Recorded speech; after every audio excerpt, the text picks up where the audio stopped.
Que Dieu vous bénisse abondamment et puissamment au nom de notre Seigneur et Sauveur Christ Jésus. C'est une très grande joie d'être encore de retour avec cette merveilleuse série, un message de Dieu à ma pause de midi. Nous allons donc commencer, c'est une très grande joie, comme je l'ai annoncé. Nous allons voir une très grande recette, une recette pour opérer les prodiges et les miracles, pour opérer les grandes choses de la part de Dieu. S'il y a quelque chose qui fascine les chrétiens, qui émerveille le chrétien moyen, c'est l'opération des miracles, l'opération des miracles et des prodiges. Il y a même ces soi-disant chrétiens qui se sont trouvés une nouvelle profession dans le corps de Christ, la profession de chasseur ou de chasseuse de miracles. Ils courent les cieux et la terre, pour chercher, trouver un soi-disant pasteur, un prophète qui va opérer des miracles, qui va produire des miracles dans leur vie. Et ils se transforment ainsi en de véritables nomades spirituels, des vagabonds spirituels, allant ça et là, parcourant la terre, parcourant le ciel, pour avoir des miracles. Et c'est des choses terribles, alors que la parole de Dieu contient des grandes révélations, et c'est une grande révélation qu'on va avoir aujourd'hui. Et c'est vraiment dommage de voir comment il y a le shopping spirituel dans le corps de Christ aujourd'hui. Dès qu'on entend qu'il y a tel pasteur dans telle ville, tel prophète dans telle ville, on court, on se rue, on prend même l'avion pour aller dans un autre continent pour rencontrer cet homme. Voilà comment on se transforme en de véritables chasseurs de miracles, chasseurs de prodiges. Donc c'est le sujet d'aujourd'hui, mes frères et sœurs. Et ça m'afflige de voir comment les chrétiens passent à côté des grâces, tout simplement à côté. Il y a des grandes choses que Dieu a révélées. Et je vais vous montrer un des secrets, une des recettes. D'ailleurs, il y en a plusieurs. Il y en a plusieurs, mais on va voir quelques, on va se limiter à une, la recette principale pour opérer les miracles et les prodiges. Et mes frères, nous avons vu les jours passés, ces derniers jours, la grande malédiction qui pèse sur la tête de toute personne, de tout homme, toute femme qui a payé un pasteur pour un soi-disant miracle. Et nous pouvons voir cette malédiction en acte chapitre 8. Pour des raisons de contraintes de temps, nous n'allons pas lire. Donc il y a une grande malédiction qui pèse sur la tête de toute personne qui a donné de l'argent à un pasteur pour une guérison, soi-disant, pour une délivrance, soi-disant, ou pour une huile, ou un savon, ou une poudre, soi-disant, qui va guérir. Voilà comment, mes frères et sœurs, le corps de Christ a été transformé à de véritables séances de maraboutage. Donc, il y a une grande malédiction. Si vous suivez très bien l'histoire de Simon le magicien en Actes chapitre 8, vous allez voir comment cet homme qui était magicien, qui s'est converti parce qu'il a vu que la puissance de Dieu était au-dessus de la puissance des démons avec lesquels il travaillait.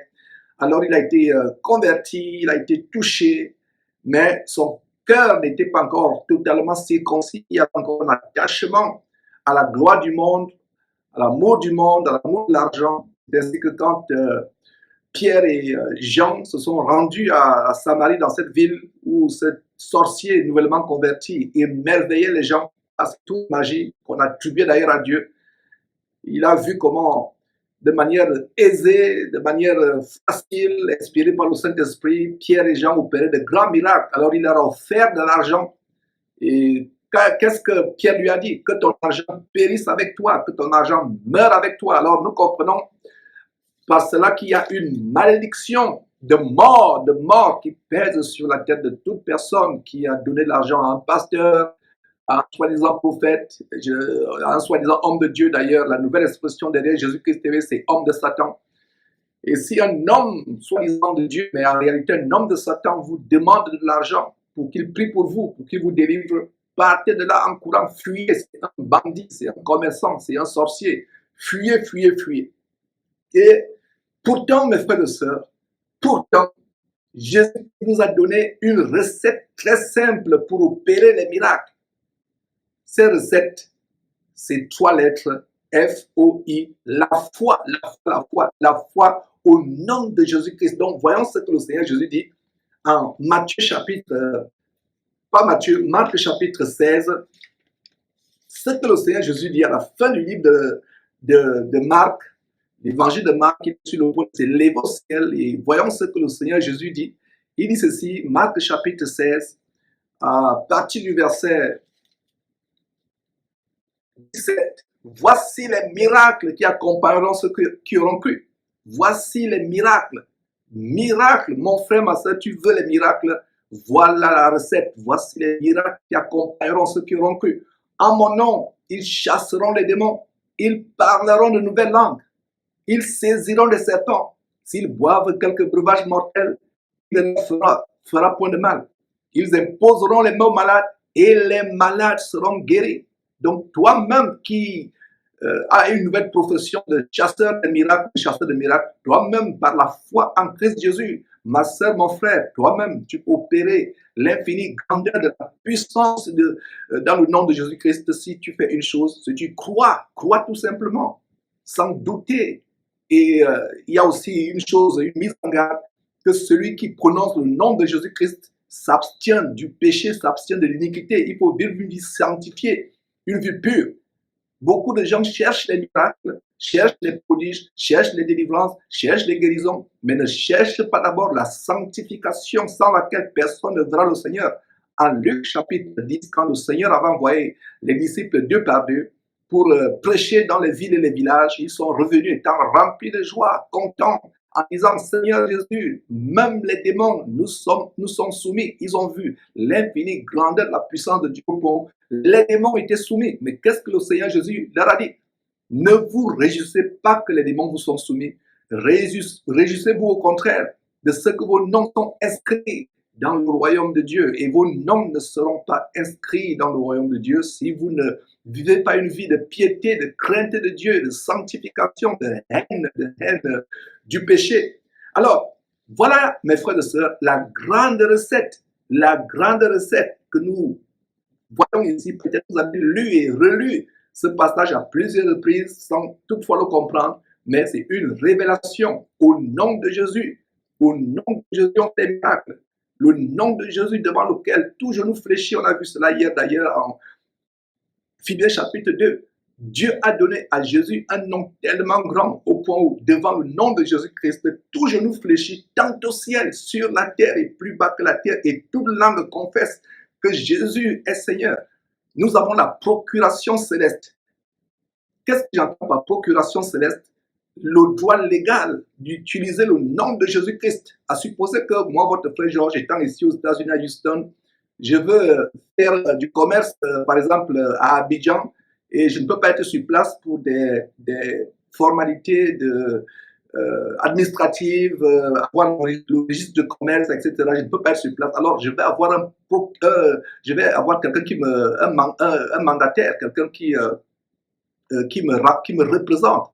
Alors, légalement, je vais lui donner une procuration. La procuration, c'est le droit légal.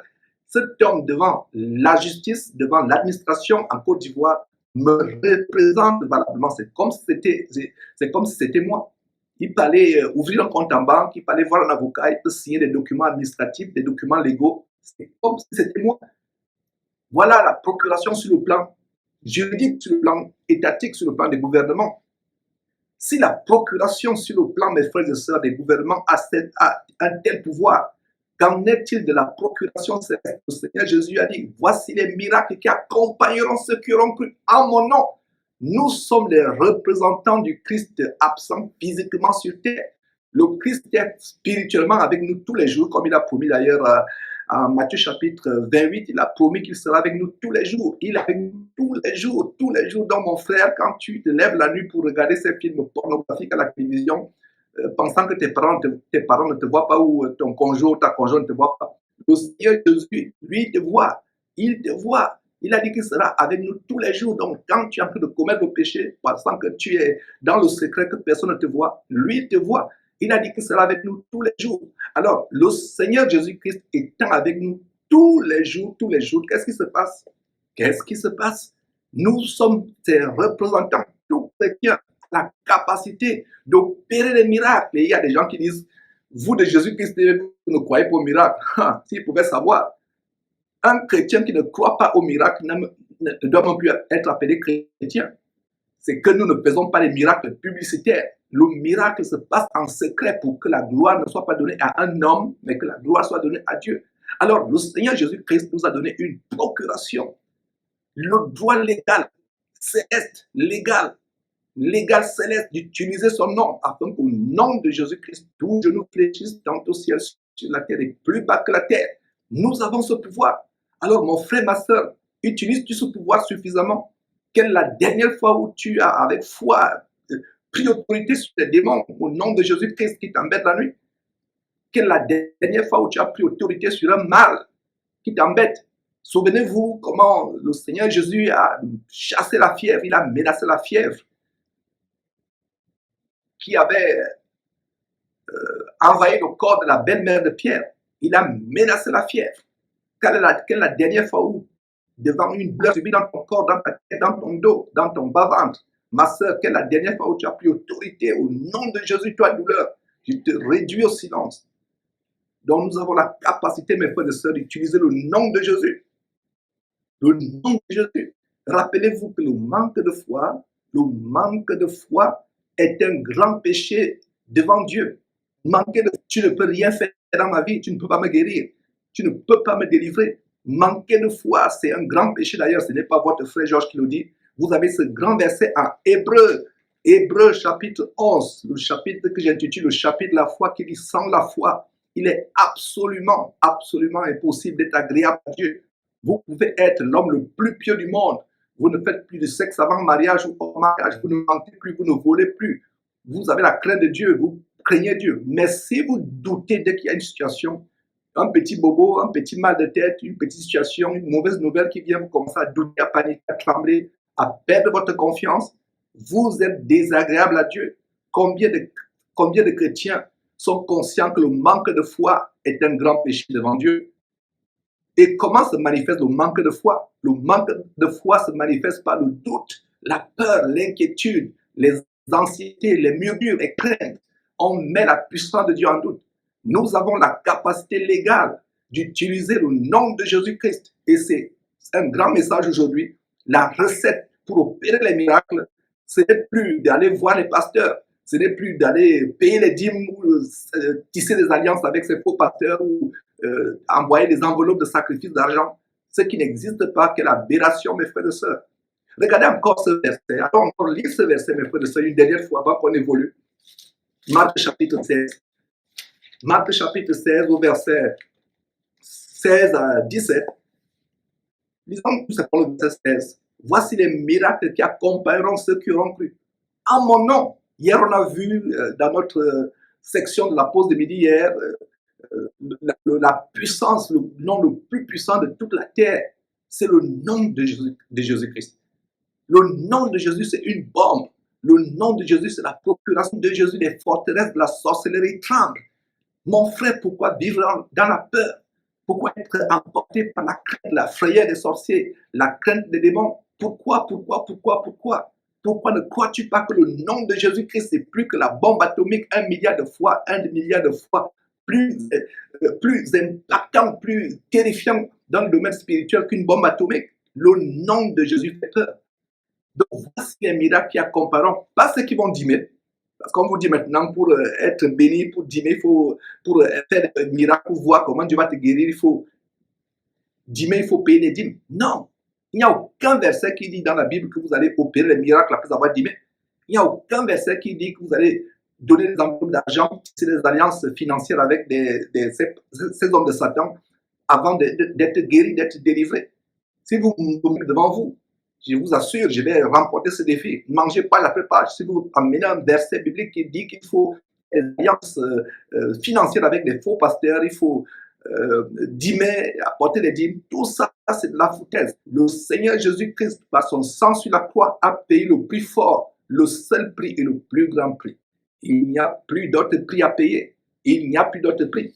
Donc, mes frères, nous allons terminer cet enseignement aujourd'hui en voyant deux exemples de femmes qui ont expérimenté le miracle de Dieu à cause de leur foi extraordinairement grande.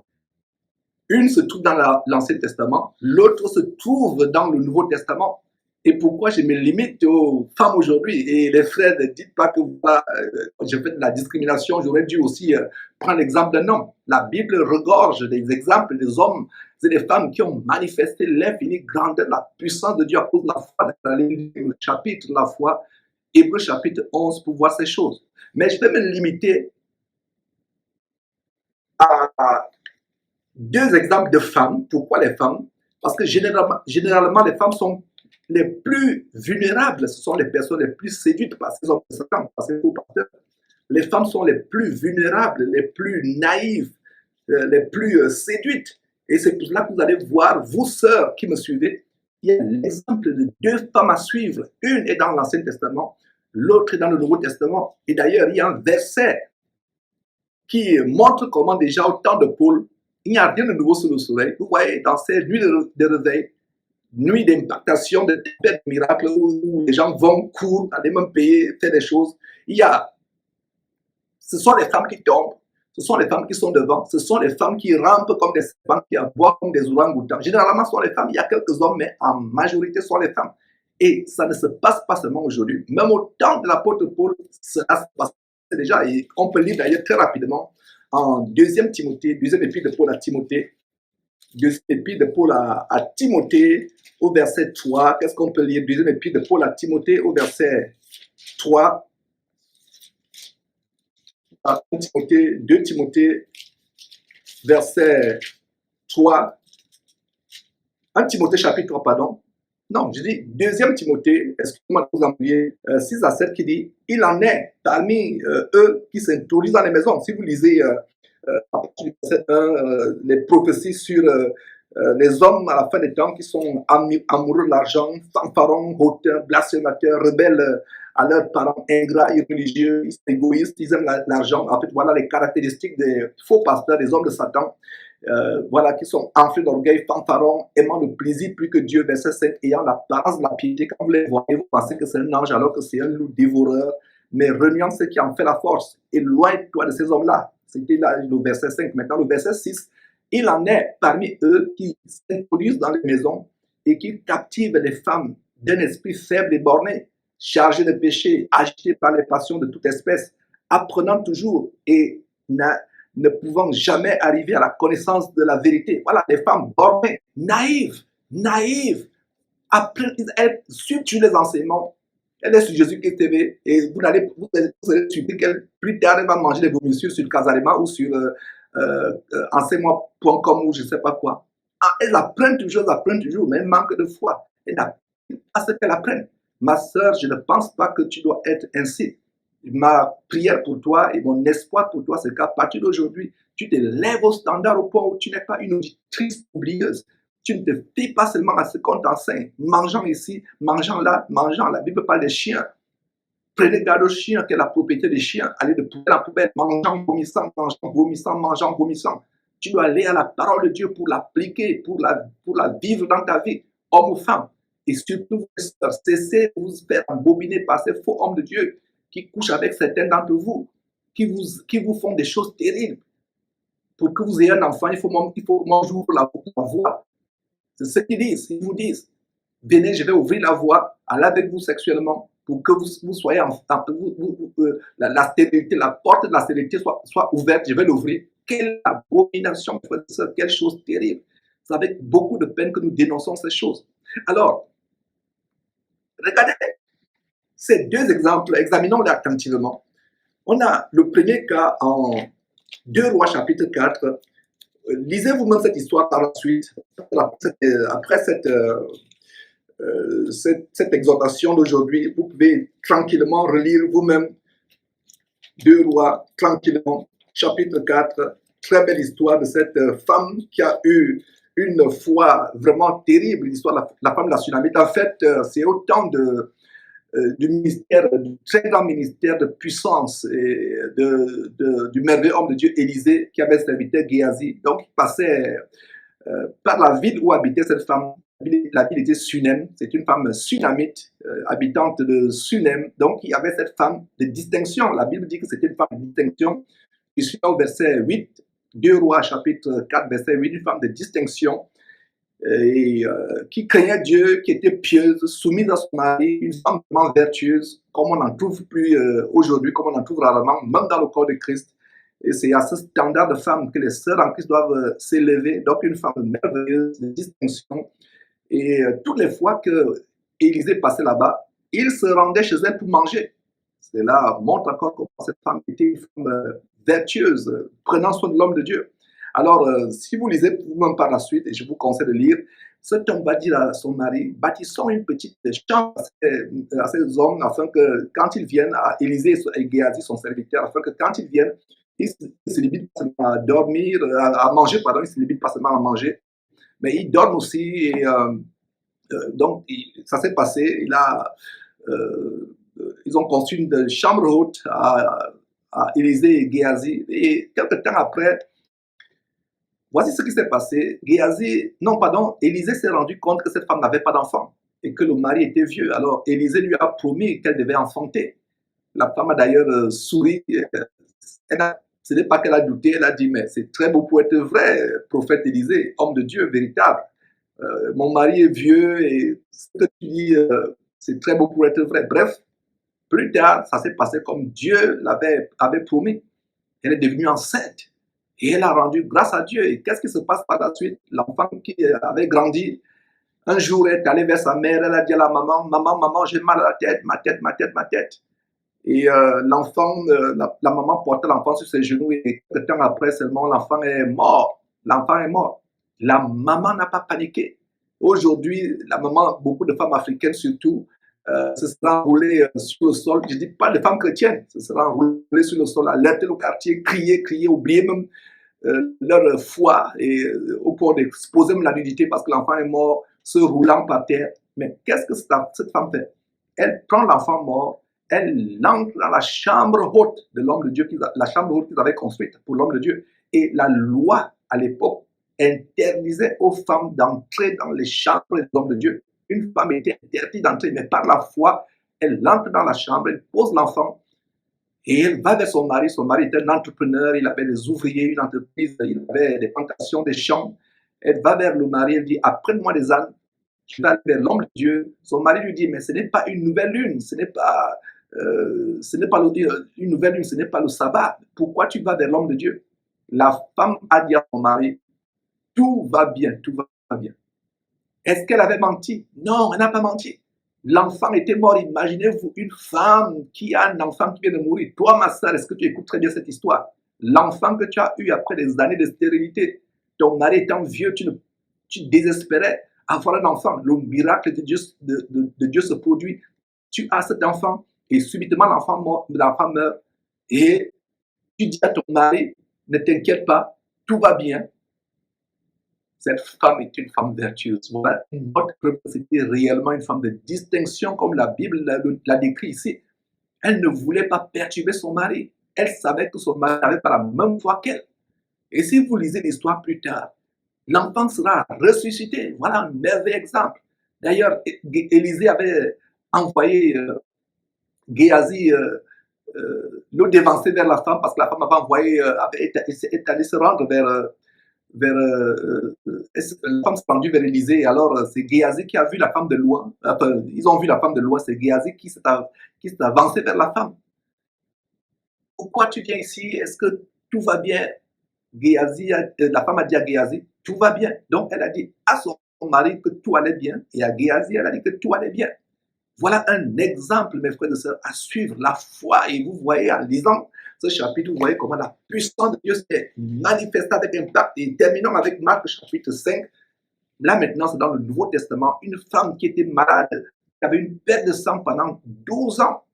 Nous sommes là Marc chapitre 5, à partir du verset 21, vous pouvez lire tout le contexte, à partir du verset 21 au verset 34. Une femme qui avait souffert pendant 12 ans, elle avait une maladie vénérienne, une maladie sexuelle. Bon, les maladies sexuelles telles que le sida, la syphilis ne datent pas d'aujourd'hui. Elle avait une maladie vénérienne, on ne sait pas comment elle avait contracté, peut-être. Bref, il ne faut pas épiloguer là-dessus, faire de la conjecture, mais elle avait une maladie sexuellement transmissible, une maladie vénérienne. Elle avait une perte de sang pendant 12 ans. Et si vous lisez ce récit, la Bible dit qu'elle avait beaucoup souffert entre les mains de plusieurs médecins. Elle avait dépensé tout ce qu'elle possédait. Et quand le diable vous frappe, non seulement c'est votre santé qui frappe, c'est vos revenus. Regardez le genre qui a perdu non seulement sa santé, mais il a perdu tous ses biens. Donc cette femme avait perdu tout ce qu'elle possédait. Et dans la tradition à l'époque, parce que la femme était une femme juive, et elle vivait selon la coutume juive, une femme qui avait son indisposition menstruelle de 7 jours normale ne pouvait pas être à côté de son mari. Elle devait être isolée pendant ces 7 jours. Allez lire la loi de Moïse, vous allez comprendre ces choses. Et une femme qui avait une maladie, c'est-à-dire un flux inhabituel de sang, en dehors de ses menstruations normales, c'était une maladie. Donc, elle devait être isolée tout le temps de cette maladie. Et si une telle femme venait là où elle avait souffert pendant 12 ans, nous sommes en Marc chapitre 5, elle avait souffert pendant 12 ans, elle avait dépensé tout ce qu'elle possédait, mais son cas était allé en s'empirant. C'est comme ces femmes qui vont de pasteur en pasteur, qui dépensent tout. Il y a des tas de témoignages qui arrivent aux frères vraiment avant de découvrir ces enseignements, ces révélations merveilleuses qui sont pourtant dans la Bible, parce que je ne lisais pas la Bible. J'ai dépensé toute ma fortune. Je reçois presque tous les jours de tels témoignages. Et voilà une femme qui avait tout dépensé entre les mains des médecins. Et elle a entendu parler de Jésus-Christ. Ayant entendu parler de Jésus-Christ, elle vint dans la foule par derrière. Elle toucha son vêtement et dit en elle-même, si je puis seulement toucher son vêtement, je serai guéri. Une femme qui avait la foi. Voilà la foi qui opère des miracles. Voilà la recette pour opérer des miracles. Elle avait une foi inébranlable. Elle a dit, si je vais seulement dans la foule, je vais toucher cet homme, je serai guéri à l'instant même. Cette femme a violé la loi des hommes. De même que la femme sunamite a violé la loi, ce qu'on vient de lire en 2e Roi chapitre 4, comment elle a violé la loi en montant dans la chambre haute pour déposer l'enfant. La femme du Nouveau Testament juive a violé la loi en venant dans la foule, là où les hommes normaux étaient. Parce qu'à l'époque, les lépreux, les gens qui avaient ce genre de maladie, les personnes impures, ça habitait aux abords des villes. Vous ne pouvez pas, ils ne pouvaient pas se mixer avec les hommes normaux, peut-être lapidés de pierre. Mais cette femme, ayant entendu parler de Jésus, elle a entendu parler de Jésus-Christ. Et Jésus-Christ, c'est la parole de Dieu. Le nom de Jésus, c'est la parole de Dieu, selon Apocalypse chapitre 19, verset 13. Et nous avons Romains chapitre 10, verset 17, qui dit la foi vient de ce qu'on entend, et ce qu'on entend vient de la parole de Dieu. Ayant entendu parler de Jésus, elle vint dans la foule et toucha son vêtement par derrière. Regardez, une foule immense. Vous rappelez-vous quand Jésus a multiplié les pains, combien de personnes? Il y avait 5 000 personnes sans compter les hommes et les enfants. Donc il y avait environ 10 000, 15 000 personnes. Une foule, chacun veut toucher Jésus. Une femme affaiblie, elle a perdu son sang pendant des années. J'imagine une femme devenue osseuse, mais elle se bat, elle va dans la foule avec foi. Le peu d'énergie qui lui restait, elle était peut-être sur le point de mourir, elle avait tout dépensé. Tout dépensé, elle ne pouvait plus être à côté de ses enfants, à côté de son mari. Elle va dans la foule, elle se dit, je n'ai même pas besoin de toucher Jésus, j'ai seulement besoin de toucher son vêtement. Elle a touché le vêtement de Jésus. Et au même instant, Jésus sent une force qui sort de lui. Et il se retourne et il dit à ses disciples, qui m'a touché? Ses disciples n'en revenaient pas. Ils disent, mais Seigneur, tu vois la foule qui nous environne et tu nous dis, qui t'a touché? Ils ne pouvaient pas comprendre que Jésus ne parlait pas du toucher physique. Ils avaient les oreilles encore charnelles. Jésus parlait spirituellement. Mon frère, ma soeur, si tu veux toucher Jésus-Christ spirituellement, le toucher, fais comme cette femme. Mets ta foi en Jésus. Mets ta foi en Jésus. Jésus a senti une force de délivrance sortir de lui et guérir la femme instantanément. Elle avait souffert pendant 12 ans. 12 ans multipliés par 365 ou 366 jours. J'ai fait le calcul, ça fait environ 4500 jours. Jour après jour, elle souffrait. Mes frères et sœurs, j'ai eu des sœurs dans la chair. Certaines ont eu des règles douloureuses. Elles expliquaient, elles disaient vraiment, Georges, c'est comme la mort. J'enseignais ces choses aux femmes, ce que je vous enseigne aujourd'hui. Elles me disaient, Georges, vraiment, cette femme, elle a souffert pendant 12 ans. Nous, quand on a les règles douloureuses, pendant 3 jours, 4 jours, c'est comme si on voyait la mort. C'est comme s'il y avait une épée qui nous transperçait, qui nous déchirait le bas-ventre. Mais elle a souffert pendant 12 ans. Mais quel était son recours? Après avoir dépensé tout son argent, elle a mis sa foi en Jésus. Elle a dit, si je puis seulement toucher, non pas sa chair, non pas sa main, son pied, son vêtement. Et Jésus dit, qui m'a touché? Qui m'a touché? Il touche physiquement. Il veut vers moi, il me touche charnellement. Mais il y a une personne qui m'a touché spirituellement. Moi, le Fils de Dieu. Voilà comment toi, ma soeur, toi, mon frère, à partir d'aujourd'hui, tu dois te lever avec ta foi. Dire, si Jésus, je te touche comme cette femme, par ma foi. Voilà comment cette femme a touché Jésus. Pas physiquement, c'est vrai qu'elle a touché physiquement, mais au-delà de l'acte physique, Jésus a expliqué quelque chose de spirituel qui m'a touché. Vous ne pouvez pas être dans une foule environnée par des milliers et des milliers de personnes qui veulent vous toucher. Vous dites, qui me touche? Puisqu'ils sont là, ils vous pressent, ils vous touchent. Donc voilà comment cette femme a manifesté la puissance de Dieu et instantanément la perte de sang s'arrêta. Et elle sentit en elle-même qu'elle fut guérie. Et tremblante, effrayée, elle dit, ah, Seigneur Jésus, c'est moi qui t'ai touché. C'est moi. Jésus lui dit, ma fille, ta foi t'a sauvée. Qu'est-ce qui t'a sauvé? Ta foi. Voilà le secret. Voilà la recette de la délivrance, de l'opération des miracles que vous pouvez avoir. À partir d'aujourd'hui, si vous pratiquez cela, mettez cela en pratique, et vous ne serez plus trompés, emportés tout bas de doctrine, escroqués par ces joies de l'heure, par ces hommes de Satan, qui prêchent leur bas-ventre, leur ventre, au lieu de prêcher la vérité. Mon frère, ma soeur, élève ton standard de cette femme. Jésus par la foi, saisis-le par la foi, et tu verras les miracles de Dieu chaque jour dans ta vie. Que Dieu vous bénisse.